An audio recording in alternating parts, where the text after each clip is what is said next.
Hi, my name is Browne.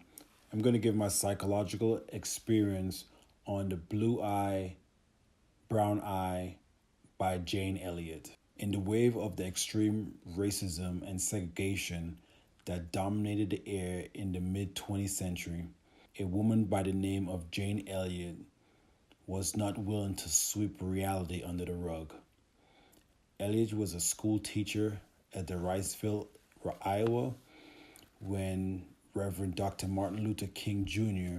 was murdered on April 4th, 1968. The assassination left many of his supporters in bitterness and immediate riots. But even for those who did not riot, deep feelings of grief, despair, hollowness, and unsurmountable loss swept all of their hopes. Dr. Martin had pioneered the war against racial discrimination for years, and many regarded him as a national hero. Indeed, his assembled resistance to racism remains noteworthy to date. We face the difficulties of today and tomorrow.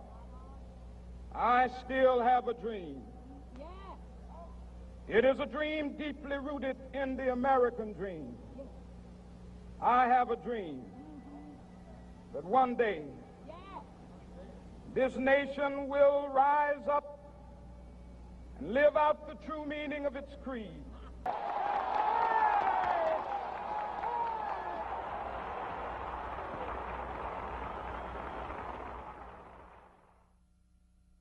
Elliott was among the individuals that were hugely disturbed by Dr. Martin's cruel murder and the event that preceded it. She made a decision to start what can be described as one race, one human race battle today. She figured out that it would be more effective to impart the concept of discrimination and its consequences in the minds of young children.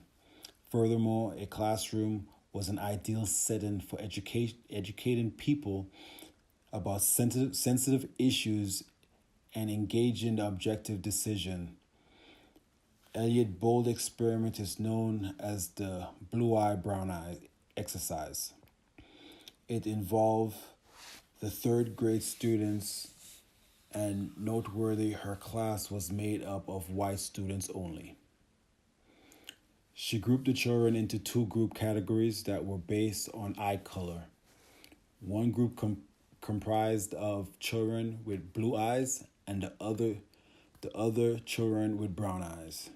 She later misled the children to believe that individuals with brown eyes were better and more privileged. There were superior qualities such as higher intelligence and smartness. What I mean is that brown-eyed people are better than blue-eyed people. They are cleaner than blue-eyed people. They are more civilized than blue-eyed people, and they are smarter than blue-eyed people. Elliott insisted she further emphasized that superiority by rewarding brown-eyed children with privileges. They occupied the front seats, spent more time at recess, ate lunch first, and so on. Blue-eyed children were regarded as lazy, unreliable, and slow. By both Elliott and brown-eyed children, they were not allowed to drink water from the fountain and could only occupy the back seats. Throughout the day, they could not massacre because strip marks were used by their collars.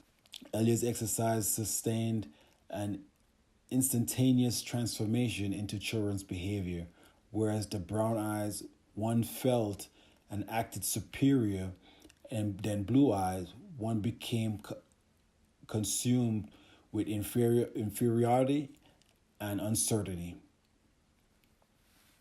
The academic performance of the brown eyes students shot to the roof, while the other group performed poorly.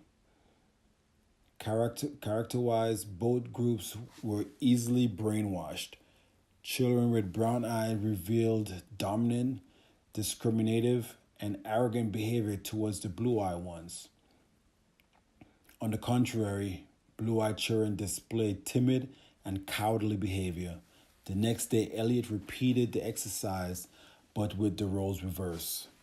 Although the blue-eyed students recovered from the inferiority and cowardly behavior, they did not show as much aggression as they received from the brown-eyed students. It seemed they had become more sensitive to the suffering because of the discrimination. The lesson learned from the experiment was not only an eye-opener for Elliot and the children, but also for the entire society at large. Elliot discovered that prejudice behavior was learned and it can be unlearned. Years of repeating the same experiment, but sometimes in minor changes, also taught that children develop empathy once they discover how discrimination feels. The challenge is up to the current society to accept that discrimination and prejudice will only continue to tear down people. This ends my brief.